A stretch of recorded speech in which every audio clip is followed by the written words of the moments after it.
فرمایا وبالوالدین احسانا، اللہ کی عبادت کے بعد دوسری چیز جس کا حکم ہے فرمایا اپنے والدین سے کے ساتھ احسان کرو، والدین کے ساتھ احسان کرو۔ دیکھا اپنے والدین کا معاملہ کتنا اہم ہے، والدین کو کتنی اہمیت دی گئی ہے ہمارے دین میں۔ آج کے نظام میں تو یہ سارے رشتے ناطے ختم ہوتے جا رہے ہیں اور لوگوں کے نزدیک انسانوں کی اہمیت کم سے کم ہو رہی ہے، بچے اپنے ماں باپ سے دور ہو رہے ہیں اور ماں باپ بھی اپنی ذمہ داریوں سے عہدہ برا ہے۔ بالکل باہر کہ وہ ایسے کھلے ہوئے اسکول اور کیا کہتے ہیں کنڈر گارٹن اور یہ اس طرح کے شروع سے ہوئی، یا ماسیاں پال رہی ہیں، خادم پال رہے ہیں، ماں باپ نے لگے ہیں دنیا داری میں۔ لیکن ہمارے دین نے ہمیں ماں باپ اولاد سب کو قریب کیا ہے۔ گھر و کنبے کو صرف دین بچا سکتا ہے۔ اللہ نے اپنی عبادت کے ساتھ فرمایا وبالوالدین احسانا، یعنی میری عبادت کے بعد تمہیں جو کام کرنا ہے وہ یہ کہ والدین کے ساتھ بھلائی کرو، بھلائی کرو، احسان کرو۔ یعنی بھلائی کا حکم ہے تو اذیت دینا تو بالکل سارے جائز ہی نہیں ہو سکتا۔ اذیت تو پھر پہنچانے کا تصور ہی نہیں، چاہے کچھ بھی ہو جائے۔ والدین کو اذیت نہیں دے سکتے آپ۔ والدین غلطی کر سکتے ہیں، مانا غلطی کر سکتے ہیں، اپنے فیصلوں میں، اپنی باتوں میں، اپنے رجحانات میں غلطی کر سکتے ہیں، حتیٰ کہ ظلم بھی کر سکتے ہیں اولاد پر، اور کرتے ہیں۔ بہت سے والدین بڑی زیادتی کرتے ہیں، بڑی نادانیاں کرتے ہیں، اولاد کے ساتھ بہت زیادتیاں، بڑی تفریق کرتے ہیں، سمجھداری سے کام نہیں لیتے۔ ہر آدمی میں سمجھ نہیں ہے۔ ماں باپ بن جانے کا مطلب یہ نہیں، صاحب اولاد ہو جانے کا مطلب یہ نہیں کہ کوئی کورس کر لیا انہیں، بس اسی طرح ہکاتے ہیں بچوں کو، الٹا سیدھا، تربیت نہیں کرتے صحیح سے، ان کے درمیان انصاف نہیں کرتے، عدل سے فیصلہ نہیں کرتے، ظلم کرتے ہیں، زیادتی کرتے ہیں بہت سے بچوں کے ساتھ۔ یہ سب ہوتا ہے، لیکن اس کے باوجود دین اجازت نہیں دیتا کہ کوئی بچہ اپنے ماں باپ سے بدلہ لے۔ بدلہ نہیں لے سکتے آپ، احسان کا حکم ہے نا، احسان کریں گے آپ، بدلہ نہیں۔ اگر انہوں نے غلط کیا ہے ان کے ساتھ غلط نہیں کر سکتے، اگر انہوں نے برا بھلا کہا ہے ان کو برا بھلا نہیں کہہ سکتے آپ، اگر انہوں نے خدا نخواستہ گالی دی ہے آپ ان کو گالی نہیں دے سکتے، انہوں نے مارا پیٹا ہے تو مار نہیں سکتے، بالکل نہیں۔ فرمایا قرآن نے وَلَا تَقُلْ لَهُمَا اُف، اف بھی نہ کہنا، وَلَا تَنْهَرْهُمَا، ڈانٹنا جھڑکنا نہیں ان کو، وَقُلْ رَبِّ ارْحَمْهُمَا، بلکہ ان کے لیے کہو اے ہمارے رب ان پہ رحم فرما، وَاخْفِضْ لَهُمَا جَنَاحَ الذُّلِّ مِنَ الرَّحْمَةِ، اور ان کے لیے رحمت کا عاجزی کا بازو بچھا کے رکھنا ان کے سامنے، یہ ضروری ہے، اولاد کے لیے ضروری ہے۔ ہاں ٹھیک ہے، ان کی جو غلطیاں ہیں وہ غلطیاں ہیں، اس میں کوئی شک نہیں، اس کا مطلب یہ نہیں ہے کہ وہ ان کی غلطیاں صحیح، جو کریں وہ صحیح ہے، وہ خدا تھوڑی ہو گئے، وہ نبی تھوڑے ہی ہیں کوئی کہ جو کہنے صحیح ہے۔ اگر دین کے معاملے میں بعض لوگ دین کے معاملے میں رکاوٹ ڈالتے، کہتے بھائی نہیں یہ مت کرو وہ مت کرو، نماز مسجد میں مت پڑھو، داڑھی مت رکھو، نہیں ان کی نہیں مانیں گے، وہاں چھوڑ دیں گے، نہیں مانیں گے۔ ایسے معاملے میں جہاں دین آ جائے گا وہاں نہیں مانیں گے، لیکن اس کا مطلب بھی یہ نہیں کہ اب دین میں آ گیا معاملہ تو اب ان سے بدلہ لیں، اب ان کو سزا دیں، پھر بھی نہیں، پھر بھی سزا نہیں۔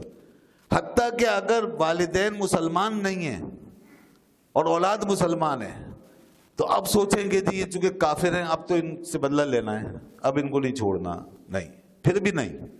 بتائیے آپ، بدلہ نہیں، ان کی توہین نہیں، تذلیل نہیں، ان کو اذیت نہیں دے سکتے۔ یہاں تک حکم ہے کہ اگر اس طور پر تو نہیں مانیں گے کہ جب وہ بت خانے اور اپنے مندر وغیرہ میں جا رہے ہیں اور کہہ رہے ہیں کہ ہمیں چھوڑ دو، تو چونکہ یہ شریعت سے ٹکرا رہی ہے بات، اس لیے اس میں ان کی بات نہیں مانیں گے۔ لیکن اگر وہ وہاں پہنچ گئے ہیں کسی بھی طریقے سے اور وہاں سے کہتے ہیں کہ اب ہمیں گھر لے آؤ، تو اب اولاد کو ماننا پڑے گا، کیونکہ اب وہ گھر آ رہے ہیں، اب کوئی ناجائز کام نہیں کر رہے۔ یہ اتنی باریکیاں، تو والدین کے حوالے سے سمجھیے اس بات کو، اور والدین کو آسان طریقے سے، اگر ان غلطی ہے تو آسان طریقے سے سمجھائیے، پیار محبت سے۔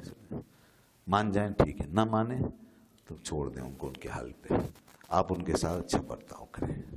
اگر انہیں ضرورت ہے آپ کے پیسے کی، آپ ان پر خرچ کریں، ان کے علاج معالجے کی ضرورت ہے آپ ان کا علاج معالجہ کرائیں، چاہے انہوں نے اپنی ساری دولت کسی کو دے دی ہے، یہاں تک ہو گیا، چلیے انہوں نے اپنی ساری دولت جائیداد کسی ایک بچے کو دے دی، کہیں بھی دے دی، ضائع کر دی، آپ کے کام نہیں آئی، آپ کو کچھ نہیں دیا، آپ کو محروم کیا، آپ کو اجازت نہیں ہے کہ اگر اب وہ بیچارے علاج معالجے کے محتاج ہیں اور کوئی دوسرا دیکھنے والا نہیں ہے تو آپ پر فرض ہے کہ آپ علاج کریں.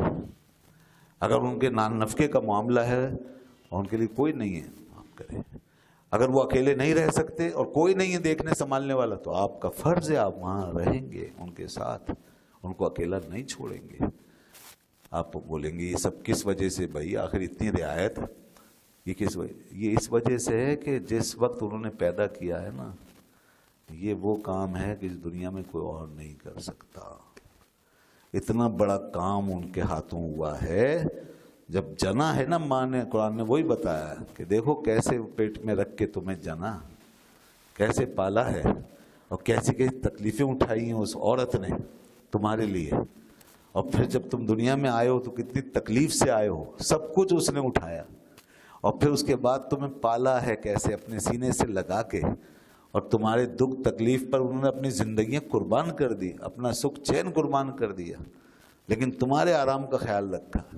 یہ سب کچھ کیا اور اس کے بعد پھر تم بڑے ہو گئے اور باپ نے کما کما کے لا کے دیا اور گھر چلایا, اور کتنی محنت مشقت کی, کس طرح اس نے باہر جا کے محنت کی تو تم پلے, تمہیں کھلایا. اور اگر نہ کرتے یہ ماں باپ تمہارے لیے تو تم کب کے مر کھپ جاتے یا کچھ سے کچھ ہو جاتے. لیکن یہ احسان ہے جب کوئی نہیں کر سکتا تھا, صرف وہی تمہارے والی وارث سب کچھ. اس لیے تو اللہ نے اپنے ذکر کے ساتھ ملا کے کہ اللہ پالنے والا ہے بذات حقیقتاً, پھر دنیا میں اس کے پالنے کا سب سے بڑا مظہر والدین بنتے ہیں. اللہ پیدا کرتا ہے, خالق وہی ہے, دنیا میں جس ذریعے سے آدمی دنیا میں آتا ہے وہ والدین ہے. گویا کہ والدین کو اپنی خالقیت کا مظہر بناتا ہے, واسطہ بناتا ہے, پھر اپنی ربوبیت کا واسطہ اور مظہر بناتا ہے کہ اگر والدین نہ ہوں تو دنیا میں آپ آ نہیں سکتے. تو اس کی خالقیت جلوہ گر ہوتی ہے ماں باپ کے اس فعل اور عمل کی صورت میں.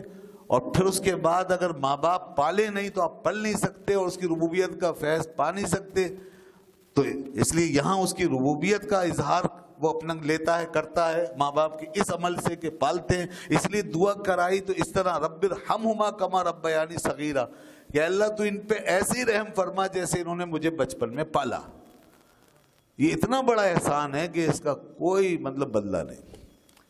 اس لیے ایک صاحب نے حضور سے عرض کی, یا رسول اللہ میں نے اپنی ماں کو اس طریقے سے حج کرایا ہے کہ سخت گرمی میں اسے پیٹھ پہ بٹھا کر کے میرے پیروں میں آبلے پڑ گئے, گرمی میں پتھروں پہ چٹانوں پہ چل چل کے پھر میں نے یہ کام کرایا. تو یا رسول اللہ میرا یہ عمل کیا میرا احسان نہیں ہے؟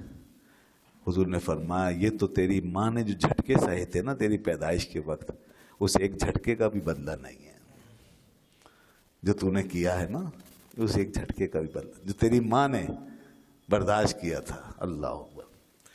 تو ہم بھول جاتے ہیں, یہ چیز ہم بھول جاتے ہیں, ہمیں یاد نہیں رہتا. اس لیے یاد رکھو, اپنے ماں باپ کو ہمیشہ یاد رکھو. زندگی میں اگر ہیں پاس تو غنیمت جانو, اور اگر آپ کی اپنی غلطی کوتاہی ہے تو معافی مانگ لو, اور ان کی طرف سے غلطی زیادتی ہے تو کوئی بات نہیں, ذہن دماغ میں مت رکھو, تیار رہو, جب بھی ضرورت پڑے گی حاضر ہو جاؤں گا.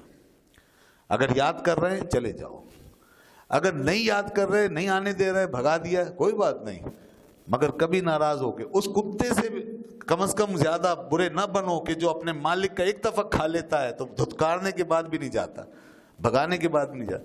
اور ماں باپ نے اگر منع بھی کر دیا اور بھگا دیا کوئی بات نہیں, ہم کم از کم اس کتے جیسے تو بنے کہ مالک کا لقمہ کھا کے دروازہ نہیں چھوڑتا, تو ماں باپ کو کیوں چھوڑیں گے ہم. آج حال یہ ہے ہمارے جوانوں کا, بس ذرا نکاح ہوا, شادی ہوئی, بس اس کے بعد اپنی اپنی دنیا بسائی اور ماں باپ کو ڈالا ایک نہیں. یہ مغربی انداز ہے, یہ اہل مغرب کا کلچر ہے, یہ کافروں کا کلچر ہے, ان کے یہاں ہوتی یہ چیزیں, ہمارے یہاں نہیں ہو سکتا ایسا. اسلام ہمیں یہ بتاتا ہے, دین یہی ہے کہ ماں باپ کو ساتھ رکھو, بہن بھائیوں کے ساتھ مل کے چلو.